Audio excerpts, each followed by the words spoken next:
pumili na wildcard, ito ang inyong reading. Tignan natin kung ano ang plano sa'yo ng Panginoon. Actually, nasense ko kaagad na masakit sa ulo yung energy. Siguro ikaw yung tipong tao na laging maraming problema, honestly speaking, lalong-lalo na maybe sa money.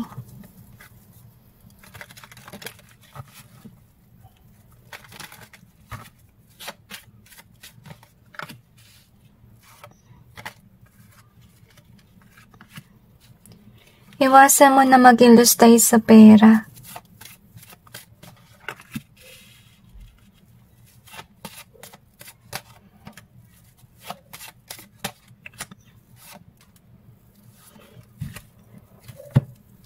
Kaya ka madalas malasin sa pera kasi parang pinapakita sa'yo ng Panginoon kung saan mo dapat ilagay yung pera. Okay? Hindi sa mga material na bagay. To be honest with you. So, i-clarify natin yung cards to gain more information.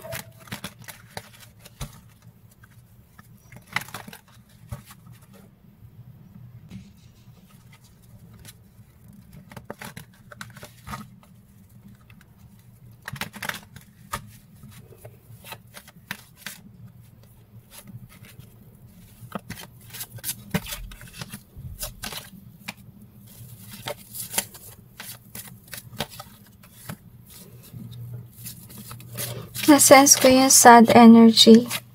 Kasi lagi na lang 50-50 ka, lalong-lalo na sa budget or money. At naiiyak ka na rin sa iyong buhay, di mo alam kung saan ka kukuha siguro ng panggastos. Or pwede rin pambayad ng utang.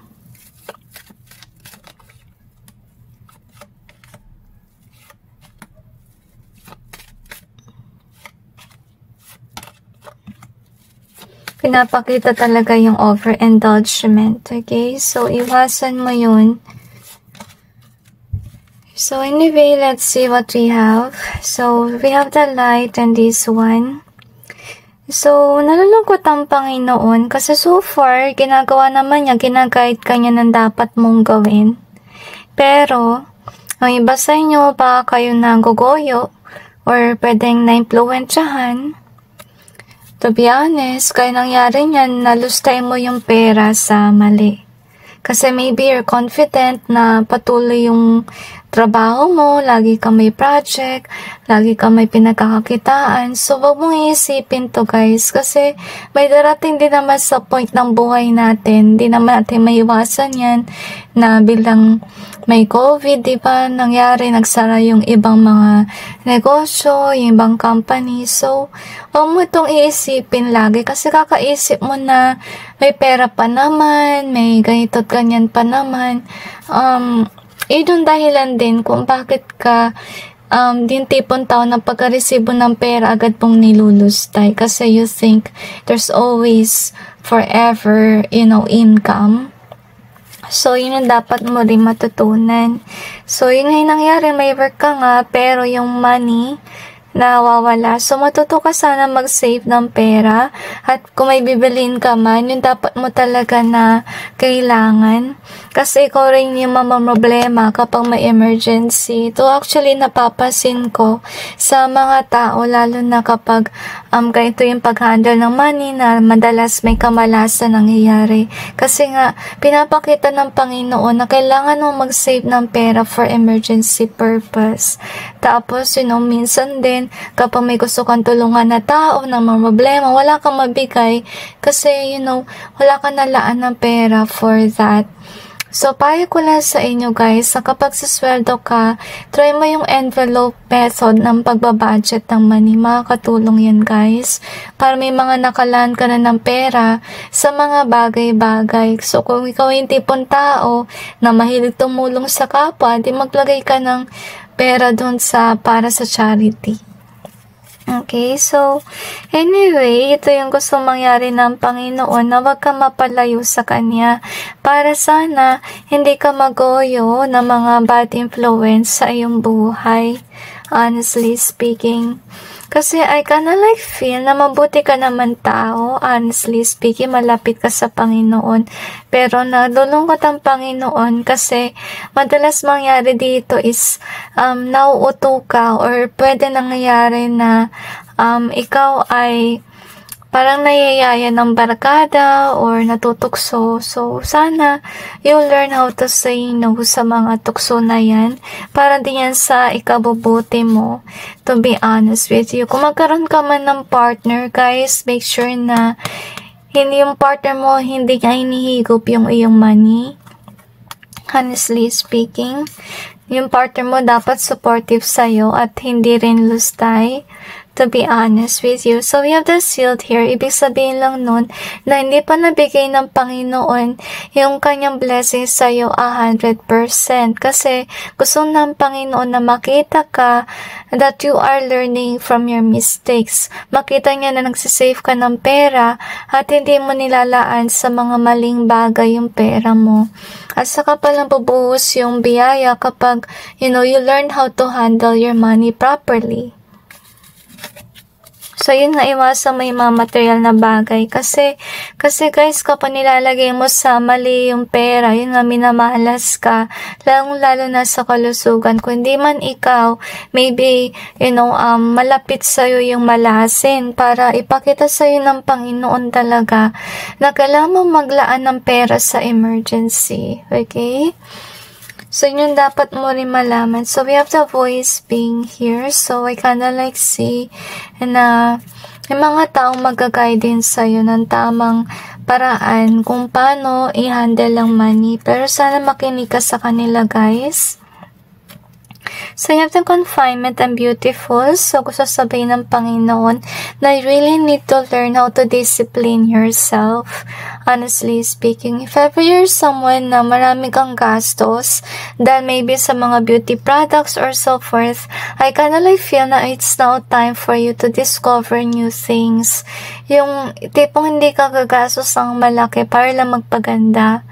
Okay, anyway, let's see what else. So, we have the gifted and death. So, yung gusto sana ng Panginoon na mag-ending yung paglulustay mo ng money. Kasi, yun nga natutukso ka. So, iwasan mo mag-window shopping, guys. Kasi, ito yung nangyayari na bili ka na ng bili ng mga bagay na hindi naman importante. So, kaya nangyayari dito is, nagigipit ka sa pera. Parang kasi pinapakita talaga ng Diyos yung kahalagahan ng pera sa'yo. Kaya huwag masasayangin yung pera sa mga mali. So, we have this one. Gusto rin sana sabihin sa'yo ng Panginoon na if ever you will actually confess your sins, i-confess mo na rin na nilaan mo yung pera na pinagkaloob niya sa'yo sa mga maling bagay. And also try to change, bili mo na lang yung mga bagay na importante. Kasi you do have a potential to change, to save money, and invest on the right things. Honestly speaking. So far, ito siguro yung nangyayari, kaya madalas nahihila ka ng barkada mo na gumastos kasi iniisip mo lagi na magagalit sila kapag hindi ka nag-say yes. So far, you really need to learn how to say no to them and know that everything will be okay kung magsasabi ka ng no. Okay, dapat respetuhin nila yung pera mo. If ever they are your friends, they really need to learn how to, respect your money or your boundaries. Kwento ko lang sa inyo, guys. Sa rin nagnegosyo ako dati. Tapos, meron ako certain na kaibigan na talagang abusado. Talagang yung binibenta ko, ginagawa niya is nagtatawad siya ng malaki to the point na wala na akong wala na akong kinita dahil sa kanyang kakaas ng, certain price. Ako naman yes ang yes. Kahit rin ako, tako din ako na magalit sa akin yung tao na yun. Pero guys, masasabi ko lang na may mga taong ganon na hindi sila tunay na kaibigan. Kasi if ever they are really a true friend, they will definitely respect your business. Parang yung dapat nilang gawin dito, hayaan nila na ikaw yung mag-discount at hindi nila pipilitin na magka-discount ka bigla na, hindi mo inaasahan. So, sana, in your end, you need to learn how to say no. So, if ever you ask about a certain business, wala na yung negosyo ko na yun, guys. Honestly speaking. But I think it's for the best. So, we have this one, wild. So, anyway, this may be your energy with regards sa gastos ng money, that you're definitely a wild spender. So, iwasan mo yung ganitong energy. Learn to save money, guys. Okay? At you really need to learn yung envelope method ng pagbabudget ng pera. Makakatulong yun talaga sa inyo. Huwag nyo naantayin na magkaroon ng emergency. To be honest, para lang mapakita sa inyo ng Panginoon yung importansya ng pagsasave ng pera. So, yun nga. Since may trabaho ka, mag-save na kayo ng money. So, we have this one here. Justice. We also have the camera. So, some of you can be someone na extrovert, na you love to post kapag may nangyari maganda sa iyong buhay. So, iwasan mo yun, guys. Learn a simple life, honestly speaking, or learn to live a simple life. So, we have this one in easier way. So, nadidim yung iyong light, guys. My angel is in reverse. Kung sakali man meron ka mga kaibigan na talagang inimpluwensyahan ka ng di maganda, masasabi ng Panginoon dyan, hindi sila may angel. May angel in reverse sila kasi bad influence sila sa iyong buhay. So, sana matuto kang tumanggi. Okay, at matuto ka rin na umiwas sa mga maling tao para yung mga tamang kaibigan ay papasok sa iyong buhay. So, you have the 10. So, may kailangan mag-ending dito, guys. So, we have this one here. I kinda like feel yung energy na parang nasa collector group yung iba, guys. Kasi obserbahan nyo sa collectors group, madalas yung away doon. Kasi kaya may mga away na yan dahil nga yan ay opportunity ng Panginoon para sa iba sa kanila sa grupo na umalis na doon. Kasi nga kapag manatili kang mangolekta sa grupo na yun, mapapagastos ka. Lalagay mo sa mali yung pera. Tapos wala ka nang mailabas kapag may emergency. Diba? So, kaya yun yung nangyayari. So, we have the love here. Siguro mapagmahal kang tao, guys. And we have this one. So, tsaka mabilis kang mauto dahil nga mapagmahal ka na tao.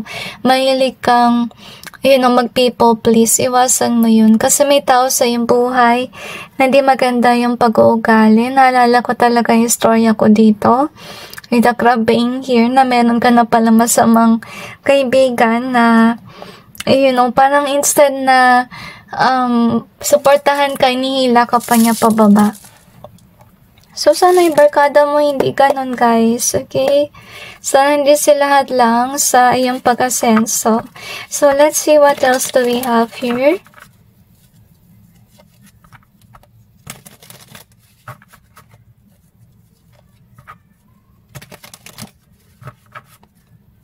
Actually, yung planong nakikita ko dito, guys, talaga din yung disiplina kayo ng Panginoon para mag-ipon.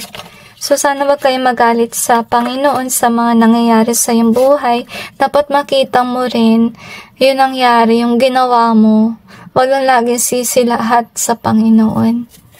Okay, kasi remember na may mga hardship tayo sa buhay para tayo ay matuto. So, anyway, we have this card. So, yun nga yung malungkot dito, guys. Kasi you do have a work. Honestly, pero darating din ang panahon na maalis ka sa work. Parang talagang magigipit ka sa pera kasi kailangan mo talagang madisiplina.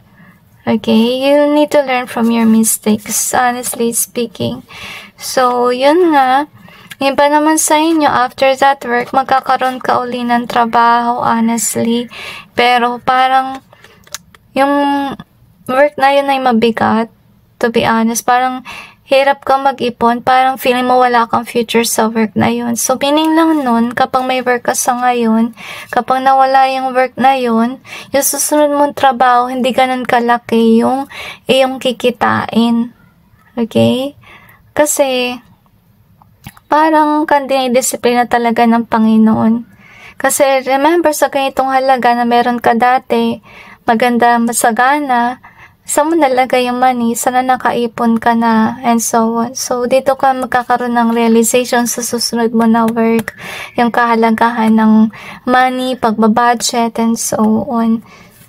So, sana kayo magalit sa Panginoon. On your end, kung ayaw mong ganito yung mangyari, kausapin mo yung Panginoon, mag-apologize ka sa Kanya, kapag nalustay mo sa mali yung yung pera, okay? At saka on your end, you really need to change.